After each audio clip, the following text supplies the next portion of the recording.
aywa Fatou Bintou tey da ngay waxtaan lu jëm ci wàllum artisanat yaa ngi naan am nañ doole lool ci PIB bi daanaka sax dem nañ bay àgg ci téeméer boo jël fukk ya. téeméer boo jël fukk 8 à 10%. waaw 8 à 10% comme ni nga ko waxee téeméer boo jël fukk ya pratiquement ñoom lii di jëm ci mbirum artisanat fii ci Sénégal ñoom ñu ngi ko fii participer wax dëgg neex yàlla ci artisanat boobee nag dañuy gis ay chambre de métier. nit ñi di fa dem ay village artisanal ci dëkk yi nit ñi di fa dem di fa jënd ak yooyu noonu. parce que nit ñi noonu dañu jàpp ne yenn produits artisanaux yi fa lañ ko mën a amee mais léegi dafa am benn type de vente boo xam ne jeunesse bi surtout les jeunes ñi ngi koy commencé di ko def à travers des petits expos marchés yoo xam ne dañ koy def ci koñ yi di ko def ci localité yi mais produits artisanaux rek lañ fay jaay vraiment de très jolis produits yoo xam ne ñi ngi fay ñëw nit ñi di fa ñëw di fa dugg di ko fa jaay te demuñ ci village artisanaux yi ma demoon rek ci benn expo vente demoon xool ñi lan lañ fay jaay ak tamit apport bu ñu mën a amal économie comme dëkk xarala bi Cheikh di wax dañ ko def torop sunu artisan yi Fatou Bintou léeg-léeg ñu jël benn waxuma sax li ñuy xalaat mais reproduction benn article de luxe bu ñu la ko defalee da ngay jàpp ne foofu nga ko jëlee ci maroquinerie yu mag yi parce que dañoo xarañ waaw boo gisee sax reportage fii da ngay gis ni pratiquement vaisselle en bois c'est très joli c'est très joli on espère quand même que indaaleel nga ñu buñaa bi ñu dem seetaani élément bi ci Fatou Bintou Konté def ànd ci ak Diafara Ba. li nga xam ne moom moo di Made in Sénégal moom moo tax a jug ji di ndaw ñoom nag ñu lëkkaloo seen i doole di def nag ay produits yoo xam ne askan wi ku ci nekk wax na ci mën a gis seen bopp lépp nag jëm ci wàllum artisanat. pour son artisanat dañu taxaw seetlu que ni ñun am nañu liggéey bu ñu war a def si promotion produit Made in Sénégal produit du terroir. man mi di wax ak yow artisan la maanaam maa ngi si ñaw bi maa ngi si accessoire de mode yi mais dañ ne lu benn loxo mën ñaar ko dàq. Et on s'est rendu compte que Covid bi aussi dafa atteindre artisans yu bëri ci seen wàllu liggéey et on s'est dit que nañ créer occasion comme marché boo xam c'est saisonnier boo xam ne nañ mën di daje di wan nit ñi li ñuy def ñu xam ko d'abord bëgg ko et puis def wan leen njëriñ bi. ñuy jaay li nga xam ne moom moo jëm ci wàllum yére li nga xam ne moom moo jëm ci wàllum produit corporel wala sax li ñuy ay assiette en bois jamono ji. am na accessoire de mode yi comme ni ngeen ko gisee am na jaaro yi am na per yi lépp luy jëm ci wàllu sañse jigéen am na ci vaisselle en bois bu ñu la waxee vaisselle en bois di nga ne mais naka la ñu mën a amee vaisselle en bois mais nga jël lekk nga def ko ci loo xam ne fii la soqee ko mu nekk ingéniosité loo xam ne lu intéressant la am nañ fi cosmétique yoo xam ne nag aussi ci produits locaux yi maanaam bisaab souché ndiir suufu xoromu lac rose donc mu nekk ci ay produits yoo xam ni produits yu jógee fii la. ak Covid 19 bi nag Sénégalais yi bëri commencé di découvrir li nga xam ne moom moo di consommer local ñu ci bëri nag di ci gis seen bopp. extrêmement important boo gisee yenn entreprise yi nga xam ne lancé wu nañu peut-être depuis 5 ans am nañu benn croissance exponentielle ci seen chiffre d'affaires pourquoi parce que nit ñi commencé nañu comprendre importance bi li nga bëgg a dem uti benn produit boo xam ne da ngay jéggaane ut ko mënoo ko am contexte bi nga xool rek am produit boo xam jege na la te mu defal la nga xam ne moom nga soxla woon ci produit yi nga doon utiliser donc mu nekk loo xam ni commencé nañu xam njëriñ bi ña koy def ña ngay xam njëriñ ba mais nit ñi aussi ñi ngi koy xam donc aujourd'hui lu nekk lépp ci nekk ci wàllu kër mën nga ko amee fii nga xam ne mun 100% lañ ko def pas Sénégal kese mais Afrique parce que. mu di ab yokkute ci suñu koom-koom bi ndax lépp ci réew mi la. ñu fi woo nga xam ne ñi yëngatu ci mbirum entrepreneuriat di yëngatu ci mbir lu ñu naan économie sociale solidaire maanaam naka la ñu mën a koom-koom gi naka la ñu mën a lënkalee suñuy doole ba mu jur njëriñ gën a law ci askan bi donc ñu jàpp nam naka la ñu mën a ñoŋalee am bi mu gën a dem ci nit ñi jaayante bi dugalante bi ñu am ci impôt et cetera. actuellement li nga xam ne moom moo di consommer local dafa nekk loo xam ne dafa am doole jamono ji ci Sénégal ndax mas mi wane na ne ñun mënal nañu suñu bopp. ku consommé wut local day xeetu mbas yi bu ñëwee rek nga xam ne lépp dëgg la ndax bu gars yi tëjee seen i bunt ne ñoom li ñu am ñooñu koy suturloo comme ni ko wolof di waxee boo boy puudee di nga defi feem mais quand même quoi que l'on puisse dire Cheikh Tidiane fii sunu artisan yi macha allah dañoo xarañ surtout nag bu fekkee am na encadrement bi ci war ak jàppale bi parce que itam kuy defar kiy jënd moom mooy mbokkam. waaw c'est clair que créativité bi am na fii yi ñuy defar yanj na lool te des fois tamit day baax yàgg loolu sax moo tax Bintou ñu koy laaj artisanat bi sax lan la mën a apporter économie sénégalaise. waaw comme ni nga ko gisee Cheikh pratiquement artisanat dafa nekk métier boo xam ne actuellement fii ci Sénégal dafa nekk en forte croissance pratiquement moteur de croissance d'abord parce que dafay jàppale boo xoolee fii ci Sénégal en termes de corps de métier yi artisan yi yor fii toll na ci 120 corps de métier. 120 corps de métier yoo xam ne pratiquement artisans yi fii ñu ngi ko fi def di ko fi liggéey te ci 120 corps de métier yooyu ñu ngi ko répartis ci 3 groupes. 3 groupes yooyu am na ñu ñuy wax les artisans de production. artisans de production yooyu bu ñu xool moom la ñuy wax les tailleurs pratiquement ak ñi nga xam ne ak tamit ñi ñuy wax les artisans d'art. mooy ñu def les maroquineries. ñi nga xam ne ñoo def les bijoutiers les sculpteurs ñooñu ci deuxième groupe lañu bokk ak ñi nga xam ne ñuy wax les artisans de service mooy les coiffeurs ak ñi nga xam ne ñooy mécaniciens yi électriciens yooyu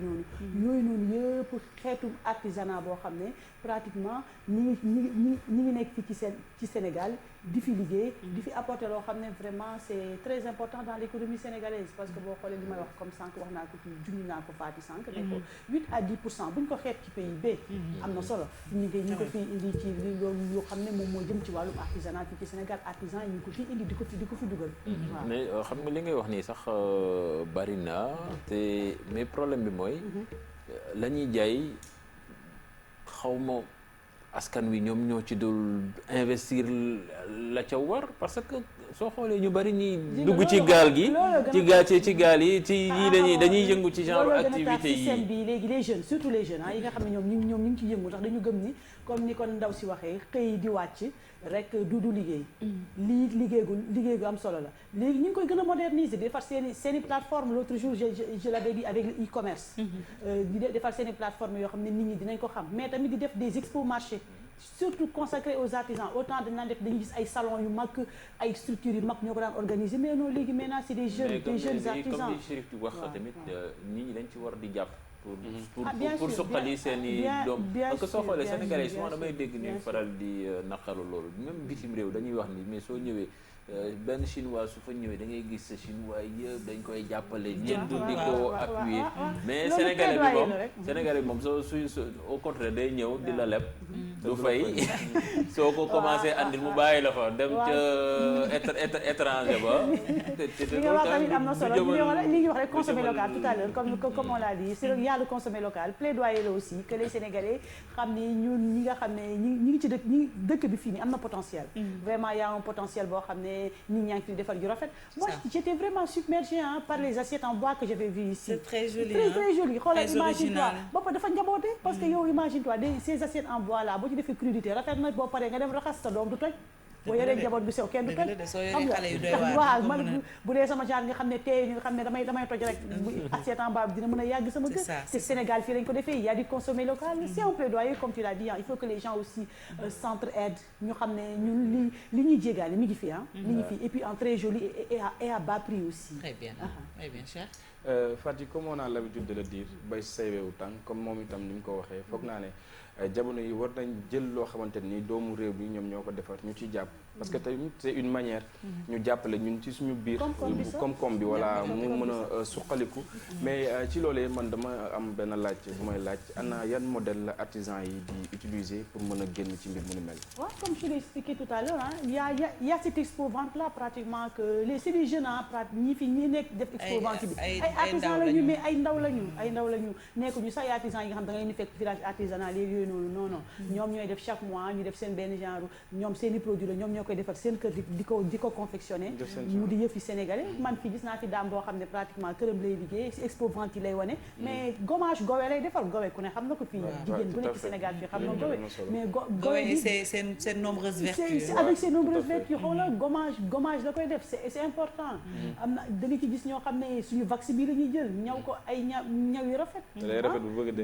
dafay rafet ba bëgg a dee léegi nag ñoom modèle boobu demuñu ci village artisanal yi di ko fa exposé wala dara parce que xajuñu fa peut-être wala tamit dañu jàpp ni système bii nii actuellement modèle bii nii ñoom jàpp nañu ni mooy gën a dox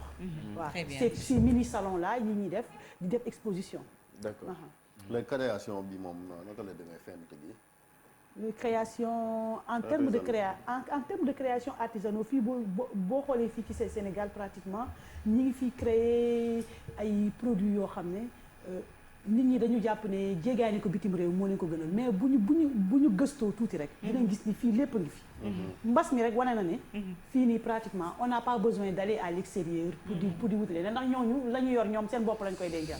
pratique ñun ñi nga xam ne li ñu yor nag il faut ñu di ko gëstu expertise baa mais est-ce que encadrement bi ak moyens yëpp waaw y a ce souci là aussi y a souci parce que tamit comme li ñu wax en fait y a un programme de pratiquement 300 milliards yoo xam ne ñu ngi ko jagleel 800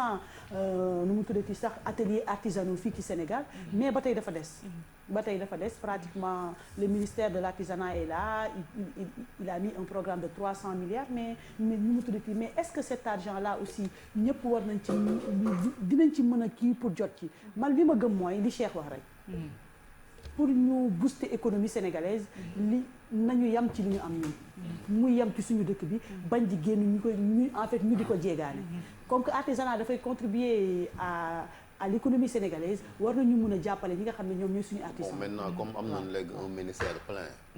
ministère de l'artisanat et de la transformation. de la transformation peut-être que attentes yi bëri na de. waaw on espère quand même que les défis seront relevés. am na sas moom am na ko moom dëgg fa yàlla parce que li Fatou Bintou wax xaw ma ñaata corps de métier lu ëpp téeméer. waaw lu ëpp 120 corps de métier mi ngi ci 120 corps de métier quand même. ministère baax na mais ñun tamit askan wi foog ñu jàpp parce que da ngay gis même yéen ñii des fois mën ngeen ñëw naan da ngeen di jéem a taxawal benn commerce jënd ay marchandises joxe ko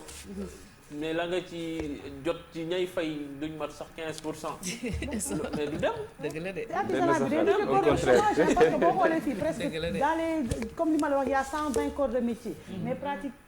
pratiquement fii ci Sénégal boo xoolee on a ici pratiquement lu toll ci xanaa pratiquement 33 chefs-lieux de département yoo xam ne bu ci nekk ci 11 régions yi am na chambre de métier. chambre de métier yooyu noonu ñi ngi yor 315 000 apprentis. et puis leneen li mooy. 315 000 apprentis comme li nga wax mooy Covid bi aussi xam nga dafa leen laal parce que dafa am lien ak le tourisme. parce que boo xoolee touristes yi ñoo doon ñëw di jënd ñëwatul donc boo xoolee moo tax gisoo gars yi seen doguma la Cheikh seen caq yi ñuy defar surtout gars yi duñ lay wax fii dafa aare. li Cheikh wax il faut ñu si jàpp quand même xam nga aare moo tax mu rafet ba ki jógee biti réew ñoo di ko jënd donc mais des fois aussi Fatou def qualité bi aussi ñenn du ñëpp mais am na ci ñoo xam ne aussi il faut ñuy góorgóorlu waaw mais mooy li Fatou wax rek il faut l'aide aussi de l'État il faut ñu jàppale leen aussi en termes de financement en termes jàppale leen ba nga xam ne ñu gën a mën a améliorer li nga xam ne moom moo di seen production waaw ñu gën a améliorer seen parce que mooy affaire commande publique boobu ñu doon wax ne 15% dañ koy réserver artisans yi mais gisoon nañ au niveau de la DMTA mooy direction bi ñu dénkoon affaire kii bi ñu ñëwee am na ci ñoo xam ne respecté wu woon wàllu qualité bi moo doxoon. le cahier de charge n'a pas été respecté. c'est ça léeg-léeg aussi beneen problème bi Chérif moom mooy suñu diggante ak rendez-vous. buñ ne la tey après délai yi moom laa na suñu diggante ak rendez-vous histoire la boo xam ne quand même ñun ñoo ko fi imposé mais nekk fu woon ku nekk xam na ni quand même nit ki boo nekk bu subaa boo ñëwee ma jox la après mu topp si yow 2 à 3 mois genre Cheikh gi dañuy xaddi wala ñu mer ne la dama lay porter plainte ay mbir la quand même yoo xam ne peut-être dañ ko xoolaat mais liñ koy wax aussi Fatou Bintou gars yi ñu ngi ciy gën a góorgóorlu et puis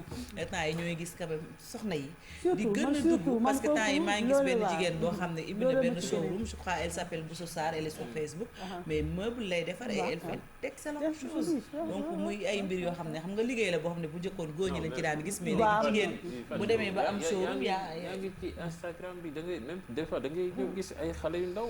mais dañuy ubbi ay non dañuy wane ay collection vax yoo xam ne nii dañ koy mais da nga koy xool mais tu te dis que ça je veux pas faire de la pub ay Momo de Botier c'est de grands artisans yoo xam ne da ngay gis ñoo xam ne dañuy jógee ba Europe ñoo di commander li ñuy def et puis ils respectent les délais. man li ma ci gën a neex mooy nekkuñu ci village artisanaux yi ils se débrouillent en fait par le e-commerce certes mais aussi par ces petits expos là léegi ñu ngi ko commencé par des petits expos yoo xam ne espace bi certes c'est pas si vaste que ça c'est pas de grands salons c'est des petits expos mais ils s'en sortent elle du moins parce que man dama jàpp ni sax foofu fa ma demoon man fekk ma fa góor pratiquement ay jigéen rek laa fa fekk ñu daan seen doole. Hommage à tous ces braves dames. Ça m'a fait plaisir. Très bien. Merci beaucoup Fatou Bintou. Peut-être dernière question bi comme on est rattrapé par le temps mais l'aide de l'État à l'artisanat. waaw c'est les 300 millions dont je parlais. moom laa doon wax xaalis boobu noonu ñu bëgg ko répartir sur 8000 pratiquement artisans. man dama jàpp ni tuuti na ça pose problème tuuti na mais comme l'a dit Chérif aussi comme il y a un ministère plein actuellement.